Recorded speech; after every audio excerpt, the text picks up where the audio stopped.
today, our Way to a Wonderful Life message is titled, The Odds Are Not Against You.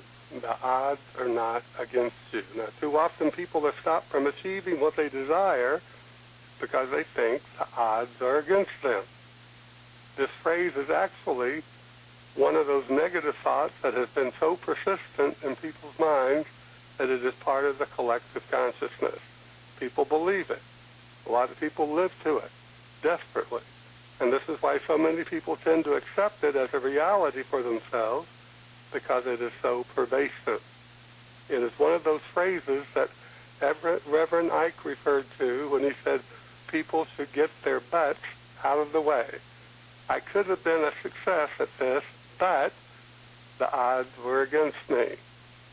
That's from Reverend Ike. I could have been a success at this, but the odds were against me. That's why he said to get the butts out of the way. I think we all understand how this can easily obstruct people and cause them to accept failure. Excuse me. The basketball legend Kobe Bryant had this to say about failure. He wrote, "When we are saying this cannot be accomplished, this cannot be done, then we are shortchanging ourselves." When we are saying this cannot be accomplished, this cannot be done, then we are shortchanging ourselves. He said, my brain, it cannot process failure. It will not process failure. Because if I have to sit there and face myself and tell myself, you're a failure, I think that is that's worse, almost worse than death. That's from Kobe Bryant. And he is absolutely right. Thinking failure, or the odds are against us, creates a state of mind that accepts failure, or at least disillusionment, to the degree that we are stopped from moving forward to achieve our good desires. If we want to achieve success in whatever it is that we desire to experience, we must put our consciousness on surveillance and displace these negative ideas with those which are more powerfully directed towards the good. As the mystical Erdős Holmes wrote, thoughts are things. As thoughts create our state of mind, our self-image, and our ability to remain focused. And when we look at the teachings of the Mastermind Jesus, Jesus said, look at nature. If you want to understand how life responds to you, look at nature. You know, I had somebody in my office that was going to a horrendous divorce. And all he could talk about were all the negative things and all the things he feared that were going to happen. And I gave him that illustration of how gravity responds to us. And I said, just as gravity responds to us in the physical, in the spiritual, the Spirit responds to us. The Spirit of intelligence, power that we call God, responds to us in the mental. So if we keep focusing on the negative, just as we can read in the book of Job, back in the Old Testament and the Torah, that which I have greatly feared has come upon me, we shall find those things that we fear coming upon us. So thoughts are things, and as thoughts create our state of mind, our self-image, and our ability to remain focused.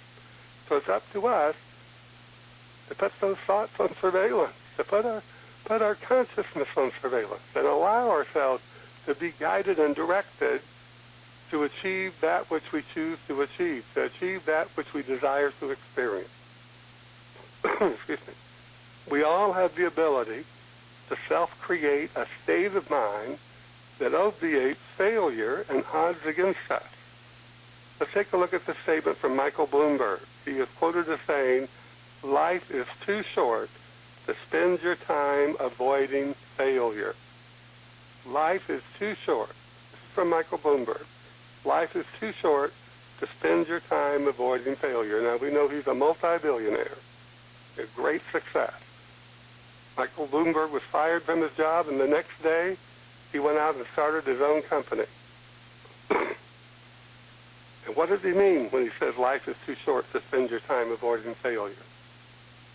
Because when we talk about failure, we bring up fear. We talk about fear of failure, fear of not being good enough. All these things that messes up our minds, so we're not focused on that which we want to achieve, that which we want to accomplish. Remember, our mind can't think of two things at the same time. Now, we can chew gum and talk at the same time, but we cannot think two thoughts at the same time, especially two contradictory thoughts. And that's a fact. That's a fact. Too often people are so afraid of failure that they don't recognize the opportunities that come their way. The state of mind that fears failure is almost ensured to create a sense of frustration and hopelessness that steals the joy out of people's lives. It steals the joy. The state of mind that fears failure is almost ensured, guaranteed, to create a sense of frustration and hopelessness that steals the joy out of people's lives. Let's look at these words from the great Dr. Joseph Murphy from his book, Your Infinite Power to Be Rich.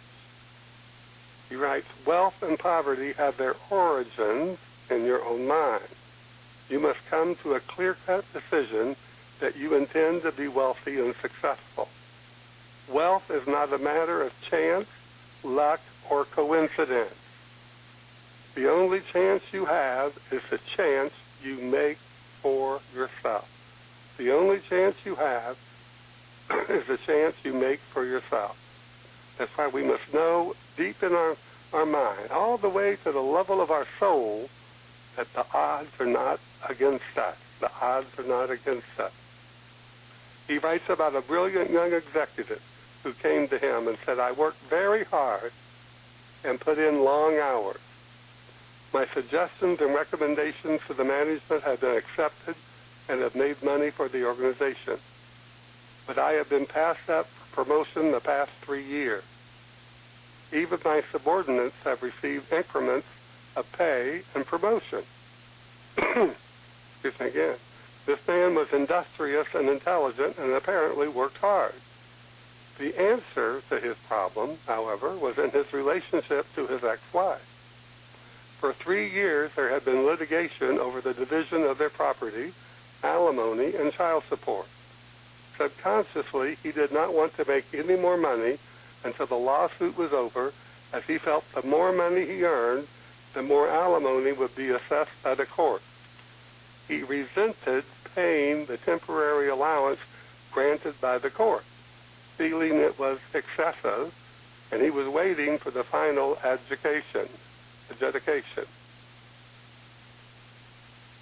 I explained to him, this is from Dr. Murphy, I explained to him the way his subconscious mind works, that he was decreeing that he didn't want any more money, and had emotionalized that negative concept.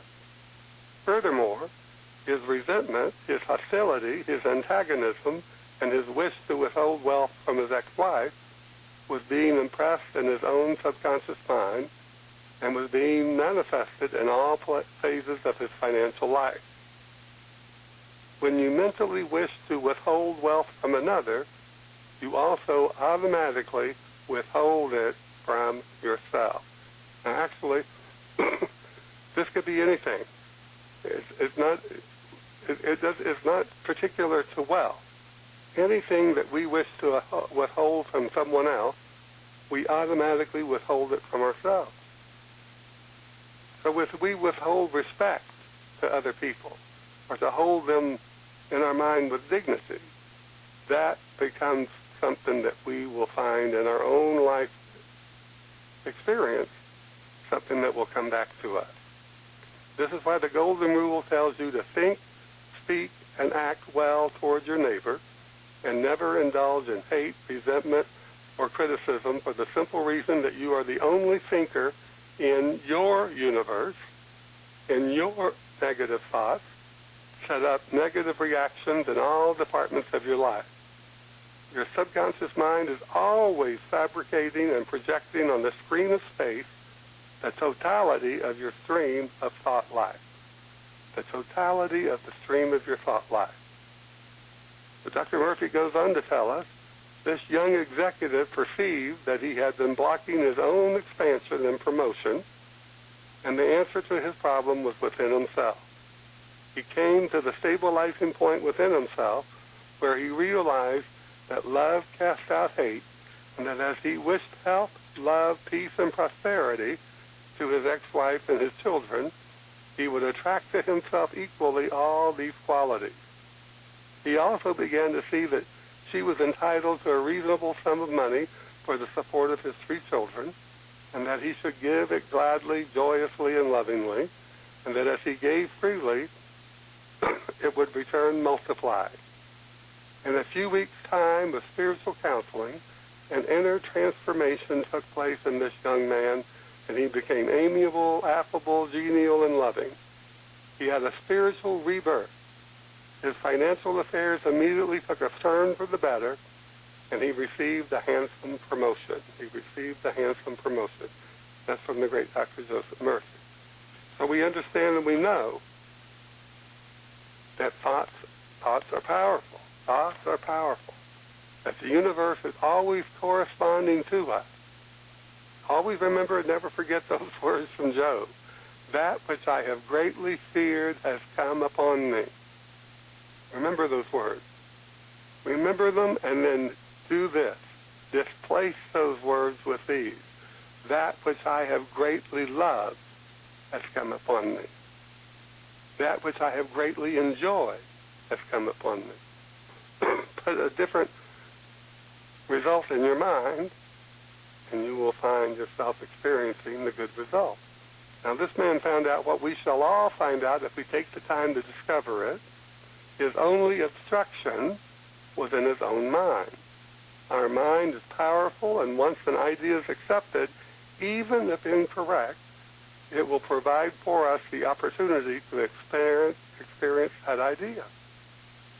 Ernest Holmes wrote, "The more power one gives to their thought, the more completely they shall believe that their thought has power, the more power it will have." Go back and look at that again. The more power one gives to their thought, the more completely they shall believe that their thought has power, the more power it will have. Think about this. Where do thoughts come from?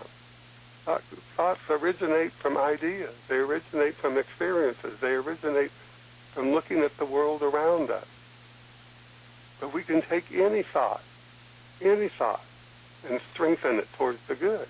It's up to us to do it. Ernest Holmes' statement is true. However, so few people believe their thought has power, or that their mind is an inlet for the spirit's intelligence to move through as ideas, solutions, and imagination. We receive power from the spirit by affirming that we receive power from the spirit. That's all we can do. That's all we have to do.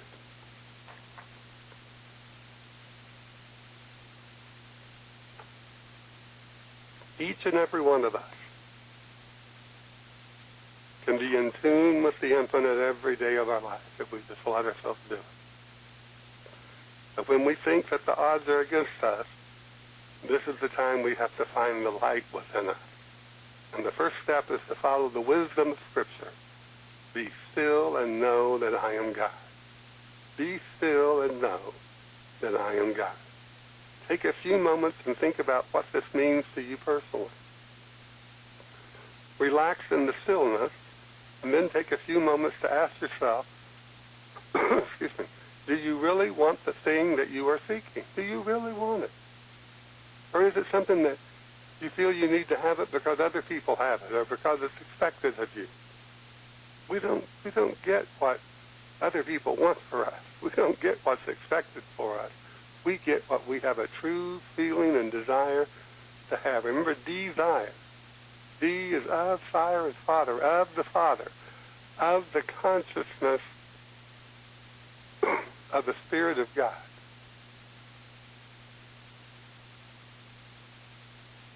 We have to ask ourselves these questions. Do we want it enough to be still and know that it is ours to accept? Do we want it enough to sit in the silence every day? 5 to 10 minutes in the morning, 5 to 10 minutes at night. And just let ourselves be immersed in the presence of God. In reality, the odds are not against us. This is the truth. This is the truth. So let's think about these words from the late, great Dr. Norman Vincent Peale from his book, The Power of Positive Thinking. Power of Positive Thinking. He writes, formulate and stamp indelibly on your mind a mental picture of yourself as succeeding. Hold this picture tenaciously. Never permit it to fade. Your mind will seek to develop the picture. Do not build up obstacles in your imagination. He's telling us we can have what we seek, and you shall find. Knocking, the door will be opened unto you. Ask it, it shall be given to you. All this is the greatness of life that we have inherent within us. But remember, we can't have anything if it takes anything away from anyone else in any way, shape, or form. You can't say, oh, I want this person to get elected president, so therefore I'm going to pray to God that they get elected and everybody's going to vote for them. We don't get to choose who other people vote for. We don't get to make decisions for anybody but ourselves. We don't get to say, oh, I want that girl next door to fall in love with me and we can have a wonderful Ozzy and Harriet mess of marriage. We don't get to do that. We can't take anybody else's freedom, liberty, to choose away from them. We can only take what is ours. We can only accept what is ours. So when we start thinking about odds, doubt creeps in, and doubt is a stepchild of fear. That is false evidence appearing real. Fear. False evidence appearing real. At least in our own mind. This blocks the power of infinite intelligence to guide us and direct us to that which we desire to experience. Now here's an interesting personal experience from the great Emmett Fox, which is also kind of humorous. He writes, I had an amusing experience when I first came to America. Passing an attractive-looking restaurant, I went inside and, selecting a table, sat down and waited. Strangely as it seemed to me then, nothing happened. I sat there and continued to wait. Indefinitely, as it seemed. I could not understand the reason for this neglect. All around me, people were enjoying their food, and only I was left out in the cold. After a while, the truth of the situation slowly dawned on me. It was a cafeteria. This system had not yet made its appearance in England in those days, so I was not aware of it. I then quickly realized that while there was plenty of food of every kind to be obtained, one had to go forward and claim it for themselves or go without. And the universe is run exactly on the lines of a cafeteria. Unless you claim mentally what you want, you may sit and wait forever. Of course, you should not claim in detail, that is outlining, but you must positively claim health and harmony, and that you're in your right and true place if you really want those things. If you really want those things. So just imagine Emmett Fox's situation as someone who waits until they believe the odds are in their favor before they take action to do anything. It plays to the same concept. It is never about odds. The universe is always ready to provide for us what we can accept in consciousness. So let's go back and look at those words of Kobe Bryant. He said, when we are saying this cannot be accomplished, this cannot be done, then we are short-changing ourselves. My brain and your brain, everyone's brain, cannot process failure. We can't without feeling defeated. It will not process failure. Your brain will not, because if I have to sit here and face myself and tell myself, you're a failure, I think that is that is almost worse than death. What he said. And for many people, that's the absolute truth. Their mind is so focused on failure that they forget that everything is waiting for them to take action, mentally, physically. That which I have greatly feared has come upon me. Remember those words. That which I have greatly loved has come upon me. Thoughts are things. Thoughts create our state of mind, our self-image, and our ability to remain focused. Thoughts create our feelings. And if we're feeling defeated and feeling desperate, we can't achieve that. And remember those words from Michael Bloomberg. Life is too short to spend your time avoiding failure. So get up and do the thing. Start thinking about what it is that you want. Write it down. Sit in the silence and have your daily communion with the Spirit of God that created you. That Spirit that's within you that's part of God. And think about these words from Dr. Joseph Murphy. The only chance you have is the chance you make for yourself. The only chance you have is the chance you make for yourself. It's up to us. It's up to us that we must find our way. We must find our way. Our mind is powerful. And once an idea is accepted, even if it's incorrect, it will provide for us the opportunity to experience the idea. And as the American mystic Ernest Holmes wrote, the more power one gives to their thought, the more completely they shall believe that their thought has power, the more power it will have. So let's not be like Job. Let's not learn that our thought has power when we're faced with calamities and we're in the midst of things that we don't want to be in the midst of.